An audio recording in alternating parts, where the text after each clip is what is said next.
Welcome to the Solomon Atah Podcast. Today we are honored and delighted to be joined by Professor Fatima Sadiqi. Professor Fatima Sadiqi is a distinguished Moroccan scholar, a professor of linguistics and gender studies at the Sidi Mohammed bin Abdullah University in Fez.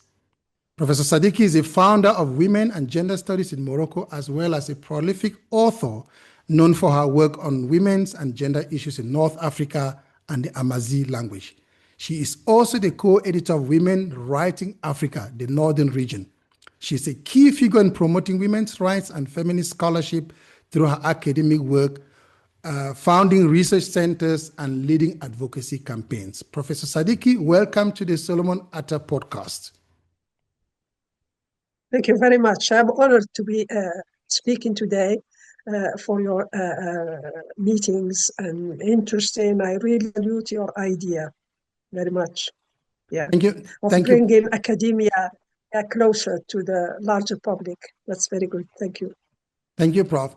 Prof, we're just going to jump right into it and then start just having a conversation and taking some of the work that you have done, especially the founding of Women and Gender Studies in Morocco. Perhaps this is where you want to start. And I understand that it is now 25 years that you founded this center. Yeah, actually, before the Fez, I would call it adventure. It was an adventure at that time. In Rabat, there was a program called Women's Studies, but it didn't go ahead the way we actually, let's say, hoped it to be. So when I started teaching in Fez, like some 15 years before, I joined Fez in 1983, right after my PhD. So, and I started thinking linguistics and all that. Then at one point I had this idea that we needed to democratize higher education. This is the idea that I tried to sell to my dean at that time. How would you want to democratize? I said, we need more books and more thought about women. So together with some male and female scholars, back in 1997, we created something called the Center for Research and Studies on Women from different departments. After that, then I said that students needed to benefit from this. And the idea of the program came to us as a group, but I was very honored to lead that.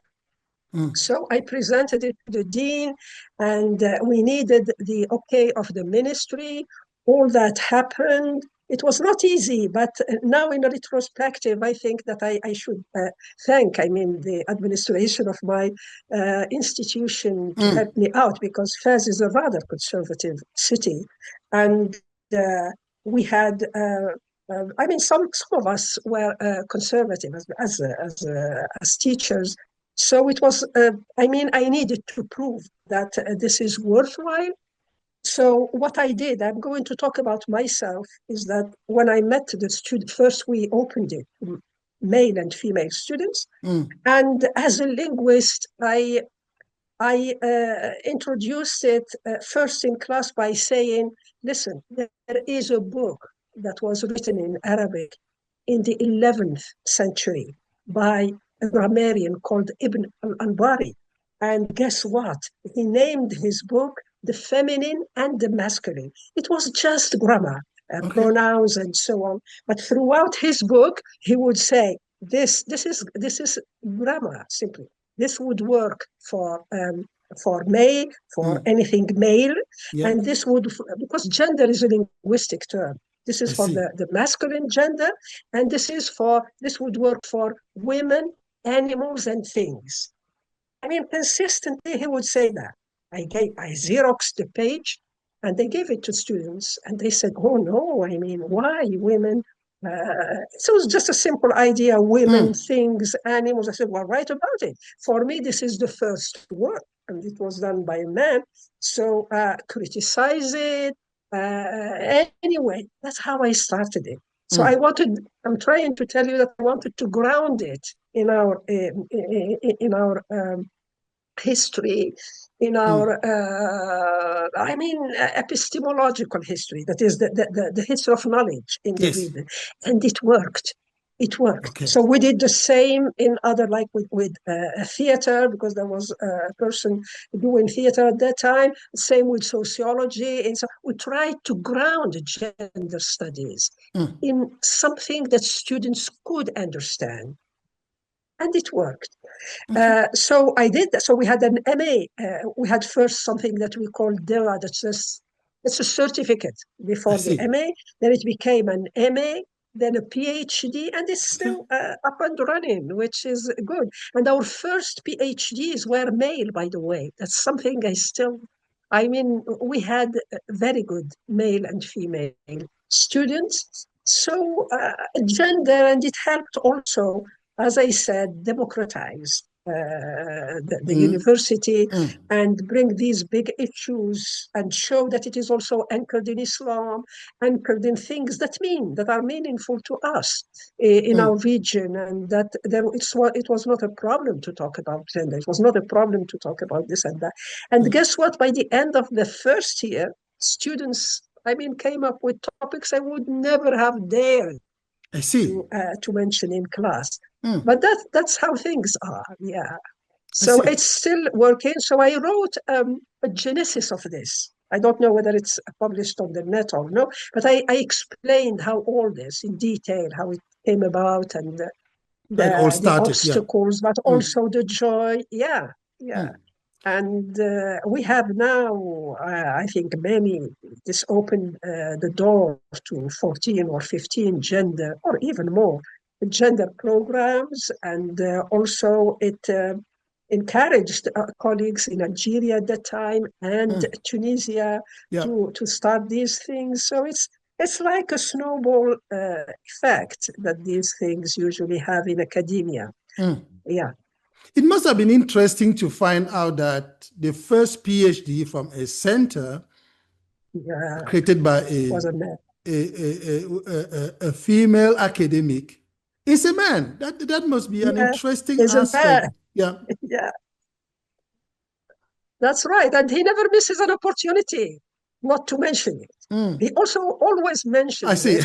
And and he's an author himself right now, and he's established, and he encouraged other male students because it's not easy for men in our country to do gender studies. So it was good also.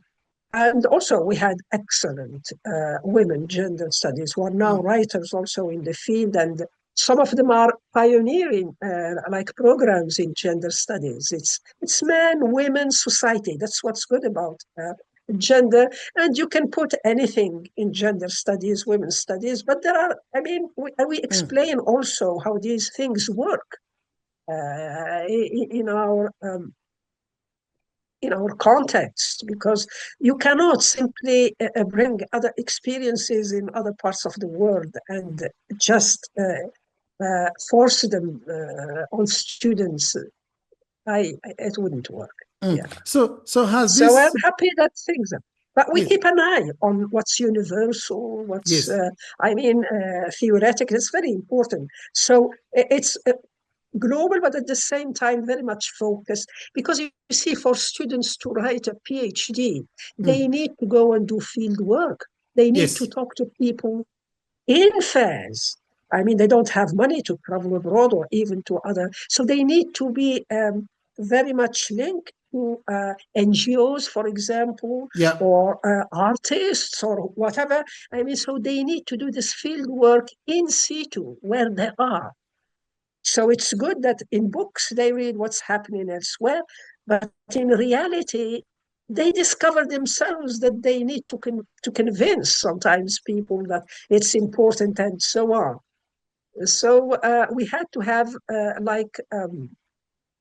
what do they call, sort of contract, but agreements with civil society, with politicians, with artists, and so they come and talk to students, etc. So that's how it, because I'm talking about 25 years. So it did Yeah. develop, and I'm sure now that it has developed even more with the new media, with the things that you can show students. Yeah, So this it's one very center, important. this one center, did it give birth to other centers in in various universities in Morocco and of course across North Africa? I know you've mentioned Nigerian colleagues becoming interested and Yeah, Tunisia, etc. But what about Morocco yeah, itself? Did it expand from this one? yeah. Oh, yes. It expanded first to the nearest universities, Oujda, for example, Meknes, and then Agadir and Marrakesh. So now it's gender studies is part of university like programs, and it's there, and the program has developed a lot.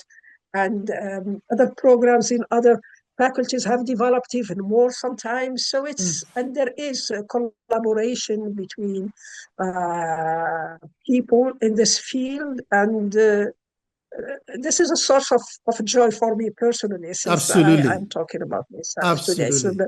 a personal joy, really. I I can really understand. embrace anything, books, articles written by these former students. It's really a very, very nice feeling. Yeah. Prof, what initially drew you to the study of linguistics, and how has that path evolved into Yeah. lifelong engagement with gender and power? Because what were the initial, Yeah. what drew you to linguistics? Yeah, I would take you back to my childhood Yes, a little please. bit. Yes, And please. during that time, I was not thinking of intersex. I didn't even know what that meant at that Mm, time.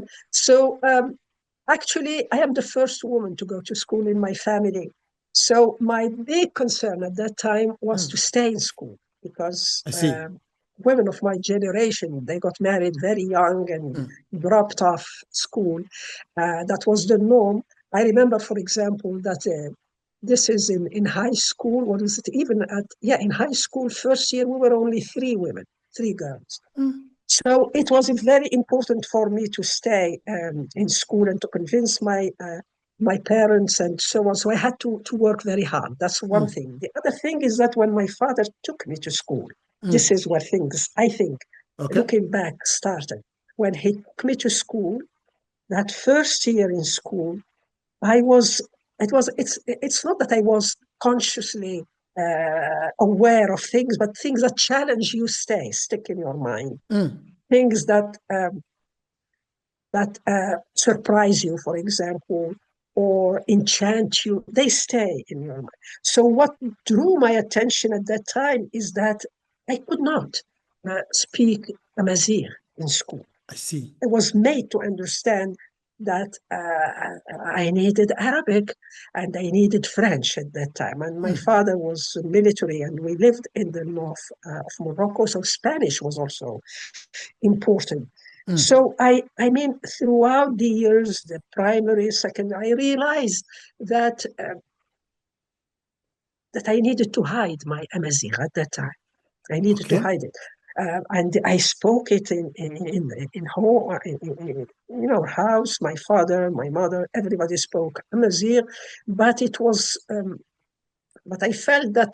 I mean, no one told me don't say. But I felt that I'd better at that time not use it in class. And for children, that meant a lot. So to be a good Muslim, for example, you needed Arabic, I see. and to be modern, you needed a European language, French or Spanish. Mm, So that thing was the first, I think, my first encounter with the power of language, correct. how important it is, how important it is linked. It is powerful and linked to powerful source or to powerful sources. So uh, this is what constituted like the content of what I was going to be interested in. Who then taught us, I forgot everything he said, but one thing he said stuck in my mind. He said, language is by definition a grammatical system. I see. And this scholar whom he cited was Chomsky. Chomsky said that the grammar is in your mind, so we acquire it as children, and good linguists have to hook it out. So I I see. decided to hook out the grammar. Yeah. So I wrote my first book in French. Actually, I called it Grammaire du Berbère, and they wanted to write it in French in order that my Moroccan, because English was not, especially at that time, was not very strong. Yeah. My French was stronger, so I had to write it in French, and it was published by L'Harmattan in Paris, which is good. It was just the fact that Amazigh is like any other language. There are words, then there are phrases, then there are sentences. There is a systematic thing. That's why, etc. So and they became linguists. Theoretically and also practically. So I wrote my MA before 1997. I wrote my MA on the language. I wrote my PhD also on the language as a grammarian, as a theoretical grammarian. And slowly, when I started to become interested in gender, because I am a woman also, so how come? So Amazigh is very much linked to women, very much linked to orality, very much. This is my 2024 books that the designs that they leave on the carpets and all that's very important. The art. Women are the artists in our community, and they come from a family of weavers also. So I started to link the two, like linguistics, gender, and they became even every day more and more fascinated. They start to intersect quite strongly, by the alphabet. And by the way, I went to Senegal. It's there I saw like the alphabet, the tifina everywhere. How come we have an artistic alphabet which has not died? It's still there. So why? It's because of women artists who reproduced it on carpets and all these things. I mean, and then I said to myself, a lot of what's written on Amazigh and oral languages in general is folklore. But I wanted to show that these women also, they left things like the alphabet and all that, which were instrumental, let's say, in the production of language and of knowledge, not only folklore. So this is, so it has never left me. I taught other courses and all that, but language, gender, Amazigh, these things are still very, very present in how I formulate ideas and all that. Even for the book that you maybe you didn't mention, but it's Daesh ideology and all that, this extremism and all that. I wanted to go back to the history that we are not the Middle East here. That Islam is not understood in the same way. North Africa is what it is, and it has very strong relationships, historical and so on, linguistics. Especially with the advent of archaeology, I think that Amazigh is a big link between us and especially the Sahel, West Africa. So I am more and more very much interested in these things as an academic, of course. Yeah, absolutely. Fatima, looking back, how has that intellectual landscape for women scholars in North Africa evolved since you began your work? So what I'm looking for here is the entirety of, or at least what you're able to capture. How has your work really broadened the field, as it were, broken the glass ceiling for women scholars in North Africa? I belong to a culture where it's very difficult for us to say I. We don't talk about ourselves. But anyway, I'm going to do it to answer your question. Every time I meet like ex-students, and now I have like a dynasty of students and their students and all. And in our field, it's we get older very easily because of the nature of what we do. So I think that if you take the bigger picture, women have evolved because of many other things, not only because of academia. It's true that we have more universities, we have more, but the country has evolved. I mean, it's also part of North Africa, it's part of the world. So there is an economic evolution, there is a political evolution and all that. But I think, I mean, where I see myself being of some, I wouldn't say help, but where I see myself having coming with some contribution is in academia. That is by staying myself, by being who I am. So, Yeah. and I am an Amazigh intellectual with a rural background who could have education, who could, climb the social, if you want, ladder because of education, the importance of education, the importance of our fathers also. Because I wrote another book, which is not very much known, called Feminist Daughters of Military Fathers. Yes, I saw that and one. The subtitle is the Forgotten Legacy of Rural Berber, I call it Amazigh men, our fathers, second generation, because there were women before me. I belong to the second generation, and the importance of our fathers also, and the family network, all that, I mean, that I'm trying to include also in our women's studies, because there you cannot say it has never been like men. Of course, I mean, I'm not trying to justify discrimination, not at all. I want more rights for women and men and all that, but it's not like women against men. It's women and men against whatever oppression there may be there. Correct. So I wanted the students to know that it's not like.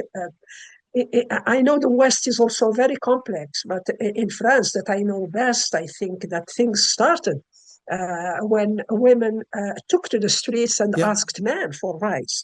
It has never been like that in our part of the world. The fathers played a big role, and I don't know of any man in my family who married without the consent of their father. Father is still very important, the family and all that. And also we want rights. So we want things to be organic. And things to come naturally, and also to be grateful. I mean, this culture of being grateful to where you come from and where you are going, that's also very important. But to be too individualistic, I am not all the time. So, Prof, as AI and digitalization transform research methods, what opportunities do you see for integrating technology into the humanities, particularly in linguistics and gender studies? And how might AI and language technologies contribute to preserving and empowering indigenous languages like Amazigh? Yes. So given this relationship between orality, between indigenous languages and technology as an oral, between quotes, although it's a different orality means of expression, more and more technology is needed today. For example, when you show a film, or you show, for example, a clip or whatever, to students, the effect is big, and students expect you to do that. So we do show, for example, even Zoom presentations sometimes are shown to students. But we don't want that to be the only means. I mean, because students read less. That's okay. That's the other. When I was a student, we used to read at least 12 books during 1 year. But today, I mean, students in general read less, which is a pity, because at the university level, nothing can really replace a book, especially if it's literature, if it's things that will make you think and create. Correct. Like a novel, a short story, and all that. It's very important for students to read. But anyway, since you asked me, in anything that concerns the Amazigh language, I think that technology is very helpful, especially that our history has not been recorded the way we would have hoped for. I mean, it's a language that has been oral most of the time. That's why this is why women are very important in preserving it, and also that's why also there are instruments. It's a home language. It's the language of the family. Now, now Amazigh has become an official language. Okay. There is an Amazigh movement. Oh yeah, there is an Amazigh movement, and I'm very happy to tell you that I was involved together with colleagues in writing the first textbooks of Amazigh. This is back in Wow. 2004.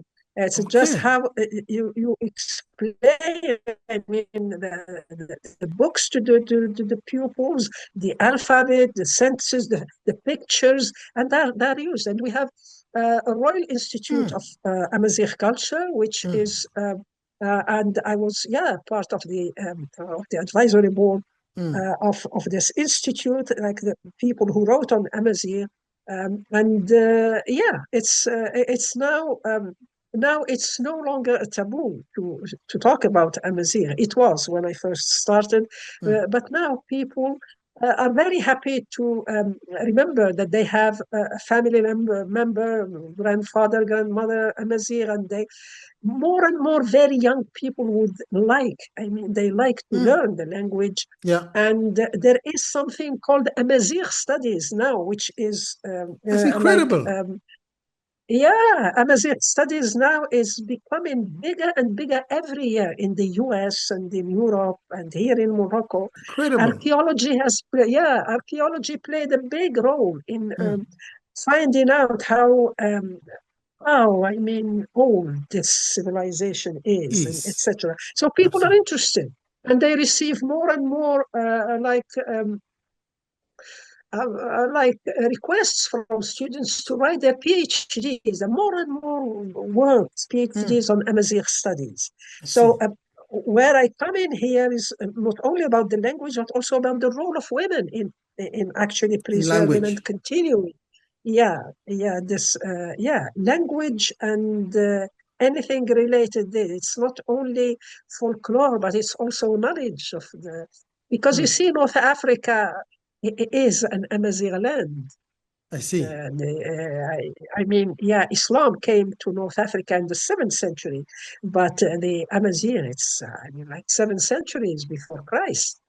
It's a very old civilization. So people are very much fascinated by the history of this language, and more universities are encouraging students, especially in diaspora, looking for their roots, their identity, and all that.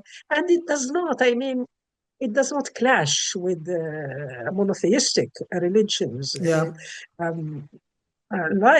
Many, perhaps all the religions, I mean, came to North Africa, and the Amazigh populations, they were Jewish, then they were Muslim, they were Christian, and so on. It's a civilization that has absorbed all these other Yeah. civilizations, and which is still up and running. It's still there, and now Amazigh is in the school, it's in the parliament. If you come to Morocco, all institutions now, they have names in Arabic, French, and Amazigh. That's incredible. So there's But, quite there's like significant yeah, contributions that you have been part yeah, of, if not really yeah, engineer. But I wanted to just yeah. ask Fatima, is Amazigh spoken across the borders? Is there some geography limitations to how the language is spoken and written? Does it does it happen in other countries, or is it just in Morocco? Now, more and more people realize that it is an Amazigh country, but there are three main, if you want, agglomerations, I would Okay. say, of Amazigh populations in Morocco. We have Okay. the Riffium, which is closer to Algeria. It's a big, and then we have the center of Morocco and the south, which is closer to Africa. So we have the center, and then we have the reef, and the southern part. Now, the Atlas Mountains, they cover, I mean, almost these three. So in the mountains, for example, that's where Yeah. you would find monolingual. I would say Amazigh, most of them older women, because like when I went to school, I learned French and Arabic at the same time. I learned Arabic, like spoken Arabic on the street with kids. I spoke the language at home. So it is very much present. It's very much present if you look at our novels, for example. Yeah. Our novelists, even when they didn't speak Amazigh, if you look at the images of the metaphors and Yeah. all that is Amazigh. I see. Because this is what really differentiates a North African novelist from French novelists, who both of them write in French. But the Moroccan, Algerian ones, especially Morocco and Algeria, they have a strong substratum, I would say, of Amazigh as part of art, part of novels, anything that's very meaningful to who we are. I see. Amazigh is in there. Yeah, and we, that is, as linguists, we also, especially in this Royal Institute, there are books being written about how to, we call it standardize Amazigh. It's to have one grammar for one language at an abstract, because this is how Arabic also evolved. This is how French evolved. So we are at that stage. There is this standardization of the language, and there are many books on this. And I think that since this institute was created back in 2001, I think, yeah. Yep. 2001, this institute really encouraged. Since that time, we had more books produced than before, in all the other centuries. So the alphabet is there. Some people write Amazigh in Arabic, some others write it in Latin alphabet, but we have an alphabet now, and yeah, so the language is present in the public sphere, very much so. Wonderful. It was not like that. It's very much, now it's in the institution, it's in the parliament, and incredible. So it's even found its expression in political arenas. Yeah, incredible. That's very significant. In the economy, when the alphabet is there, and yeah, it's, you can feel it, and because I couldn't speak it, as I told you, when I first went into school, but when I started to hear it in the corridors of the university, it filled me with joy. Yeah, absolutely. So it's part of the university. And I forgot to mention that we have here at the university, like departments of, we call them filière in French. It's a sort of department, it's bigger than the Department of Amazigh Studies. And people, even when they don't speak the language, they can study it. Yeah, absolutely. Yeah, we have. Yeah, Prof, it's good. So your work often situates Moroccan feminism within global feminist discourses. Yeah. How do you see African feminist scholarship influencing global theory today? I simply titled one article "The Big Absent in Moroccan Feminism." That's the Amazigh woman. How the Amazigh, how they see the cosmos behind, how they see rurality, how, etc. It's this Amazigh, because when we started, including myself, I mean, it was all urban women. The needs of urban women. Rural areas were completely excluded, marginalized when we first became independent. It was a big mistake that is admitted now by our politicians. So now more and more attention, interest are vested in the rural areas, in the importance of the rural men and women. So feminism, I would say, it's local, it's regional, it's global, and there are affinities there. So I would situate it as vibrant, young, and very promising. We have more and more young Amazigh feminists. We have now over 15 Amazigh NGOs. They call themselves feminist NGOs. There is also another small article I wrote in 2016 about the emergence of new Amazigh associations, how what they express are Muslim Amazigh, They have nothing against Arabic, they are all that, but they want to promote their language, their culture, their values. Yeah. And if you look, by the way, at our cuisine, all of it, I mean, the couscous, tagine, and all that, Yeah. I mean, what makes our cuisine known worldwide I is see. Amazigh touch because we are Incredible. the only country which was not colonized by the Ottoman Empire. Wow. The only country, the only, we say, Arab country, Amazigh country, Yeah. which was not. So the big influence comes from our history, the history, the ancient history, but also the modern history, and before colonization, all that. I mean, we have ups and downs, but things are moving here. I think that geography also is very important for our culture. The fact that we are at the crossroads between Europe, Africa, and the sea, the Sahara. Yeah, that's incredible. All these things are very important ingredients. I I'm have trying to put a lot of things. Yeah, So maybe my next question is going to help because when I speak to seasoned academics like yourself, I put this question to them, especially those that are from the continent of Africa. I say to them, or I ask them to share their thoughts about if they had the opportunity to create the ideal African university, what would it be like? This is because our thought and our imaginaries about how we conceive ourselves and how we perceive ourselves is very much perhaps anchored in the way global north and colonialism has been experienced. But if you had the opportunity, Fatima, to create the ideal African university, what would it be like? I would first remember all the people who asked themselves the same question a long time ago. Okay.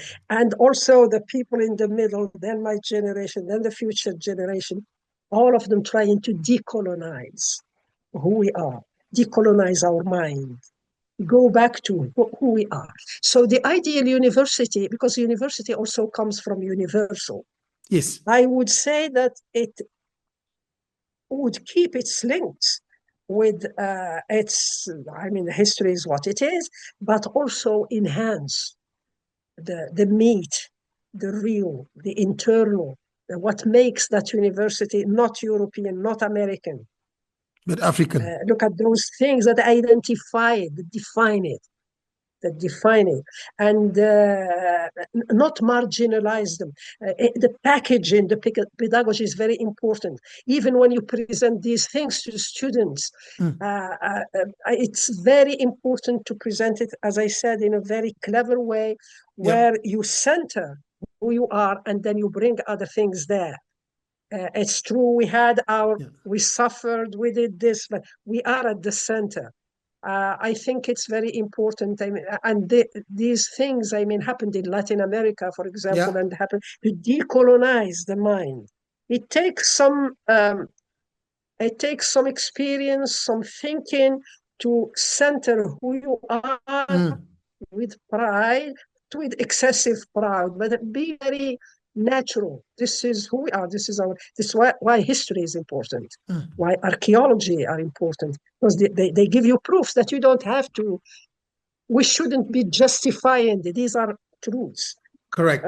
We shouldn't spend time justifying whatever was done to us, but center who we are in all fields of knowledge. You said university. University, it means literature, it also means science, it means all these branches of the university. You center whatever contributions were made by people with whom students associate also and would be proud of doing it, but at the same time show that even what's global is something that all of us contributed to. Many of African scientists and scholars are in the US and Europe, and they are contributing a lot to the progression. This is it, I mean, all fields. We have now technology, we have everything to succeed. I mean, it was Yes. more difficult. But even our politics is opening. Politics, economy. Of course, people are aware that you need but you have to give something, and that's yours if you don't have anything to give. Even in politics and economy, no one would listen to you. Absolutely. You Yeah, have to so you should give give. something. Yes, you Yeah, have to give something.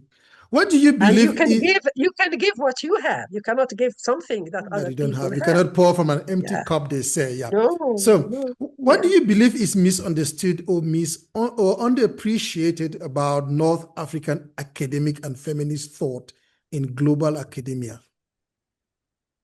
I think, especially North Africa, is not given its due share in feminist studies. This is something that I also argue for in this 2025 book. Okay. North Africa is still marginalized in the bigger, like MENA region, Middle Yeah. East and North Africa. I think that more should be given to like the Maghreb, North Africa, Morocco, Algeria, Tunisia, Libya, Mauritania. These are still marginalized in visibility. And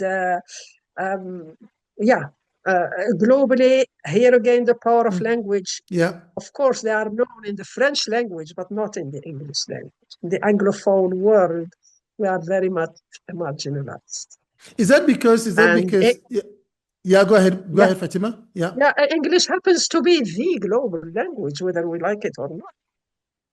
So we keep ourselves, we express who we are, but we also need to be visible, more visible at this linguistic level. So what are some of To the things bring that to bring our experiences to that level. yeah. Sorry. Yes, no, that's okay. I think I was very delighted when I understood that when after I did some research that you speak English, because I was thinking that maybe we are going to speak Yeah. in French. And French, yeah. so because I understand that Yeah, Morocco is predominantly French speaking and Arabic speaking. it is. So someone that I spoke to in another academia said that because I asked what should students do in order to position themselves as future academics. And one of the things that he responded was that they should learn to speak in English because Yeah. English appears to be the dominant academic language globally. Yeah. So is that why the sense of marginalization in North Africa appears to be the case? Uh, well, that's a very interesting but also difficult question.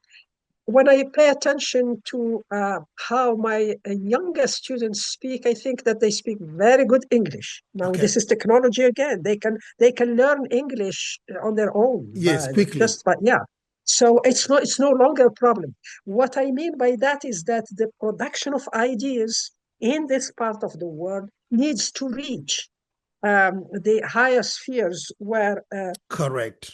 unfortunately only English is there. So we need to know more about our thought, the history of the Maghrebian thought, for example, the historians, the thinkers in history and now, the debates, and respect them. Because a lot of people would think, well, Moroccan women in North Africa are oppressed, are this, and that. They need to know that a lot of things are being done in the language that they understand. Otherwise, they have to travel here and see in order for them to judge. This is what I mean by the importance of knowing other languages, and that's Yep. good. I mean, it's good to know other languages.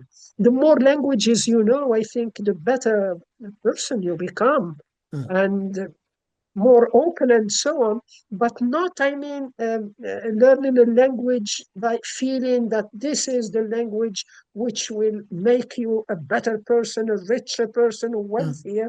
No, we should respect our indigenous languages, our Yep. own languages, and what makes our culture meaningful to us. Yeah. As a linguist, please share your Yeah. reflections on the link between language, ideology, and extremism in the region, and how scholarship might help build more inclusive societies as a whole. I like your question because ideologically now in mainstream Western countries, when they hear Arabic, they think, if they, like for example, in our everyday language, we say Allahu Akbar. We don't mean anything. Well, if you say it, for example, in Europe or people will look at you. Why? Is he an extremist? Is he going to explode himself or something like that? You see, there is a relationship. I mean, people, this is, like a continuation of my previous answer. Yes. They need to know that the language is a peaceful language, for example. All languages are the same. All Absolutely. religions are the same. So it's what you put in them, it's what you make of them, which is different. So it's not what language you speak, but whose language you speak. Yeah. Who they need to know. They need to know that it's not the people, it's that a lot of things. This is the negative aspect of technology are being like generalized very easily as extremists. As no, people in North Africa are not extremists. No one is extremist by nature. It's all that is. And I think you understand this better than me, since you are in the field. But in academia, it's this. We are lagging behind. We need to make our culture known where it should be known. Our languages, culture, what we think. And they see that more and more young people are producing books and anthologies and what have you, showing that there is a thought which goes back. There is like continuity in the thought in this part of the world. And that's good. I mean, we shouldn't forget that. Yeah. Let's turn now to futures and personal reflections. As we start to look at wrapping up our conversation, Prof, what emerging areas of research excites you the most today? Like when you look at the work you've done, what you've accomplished, the significant strides you've made, the trails that you've blazed, what is exciting you today? Yeah, well, what would excite me most is that I continue to be excited and curious about things. This child's curiosity is very important. If we keep it, I think it keeps you young first, young in the mind. Absolutely. Yeah. And second, it also you think forward, not backward. You see? So this is what excites me more. What I see in the eyes of children wanting to do something, that's very important. I think we should keep encouraging that. And I'm very grateful to my parents, who did not stop this in me, especially that I am a woman, belong to a certain generation. So they didn't really stop it or what's the word in English? Repress it in me. So I still have it. This is something that continues to excite me.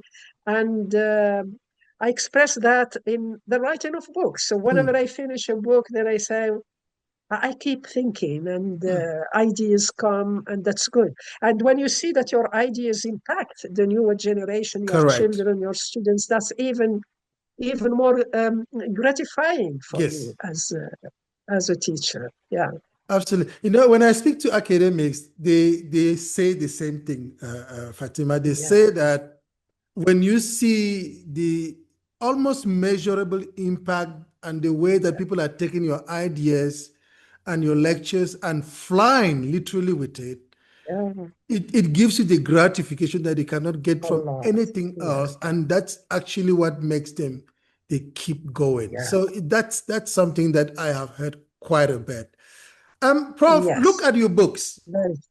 Look at all these books you have written. Which one is your favorite? Very difficult to say again, but I think that Women and the Codification of the Amazigh language is very close to my heart. Yeah, very close, because for 2 or 3 years I lived with archaeology, with the designs of these women, and they don't even acknowledge their artists and how people see their art, and how a woman would tell you, I cannot sell this rug because it's the carpet of my interior carpet. I mean, this is very strong. Yes. He says, I cannot sell it because it's not a carpet for sale, it's my interior carpet. This is a woman who has never been to school. How could she? Very visceral. Or when, for example, or when, for example, you ask her, why do you have this blue color? She would say, well, it's the color of the sea. Have you ever seen a sea? No. So it's these things, That's powerful. This is that book is I really like very much, and I also like my very first international book, Women, Language, and Gender in Morocco.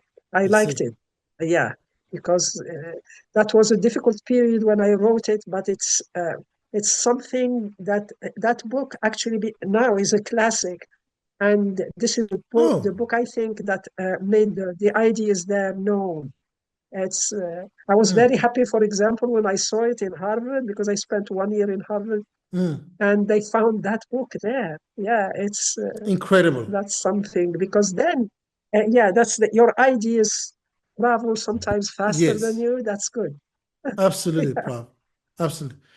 Prof, what advice would you offer to young African researchers navigating the demands of academia while trying to remain true to their intellectual and cultural roots? I know that you've touched on some of this as we've been conversing in the podcast, but perhaps you want to try and just give maybe 3 solid advices to young African researchers, because it's quite challenging to navigate academia that is predominantly, one could claim, anchored in global thought, global North thinking, while remaining culturally relevant to your roots. Well, to tell you the truth, some of them are already doing very well.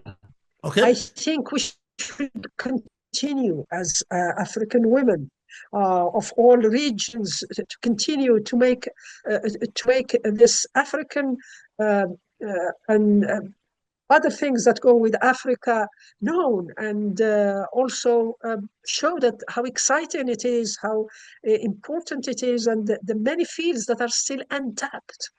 And the orality. And now in Princeton University, they are trying to build an archive of Amazigh orality. And they did have an interview with me on this topic. I think that we should also, one of the things is to build these archives. Even if the language, for example, is oral, we build an archive, and we record the voices of these women, the values of these people.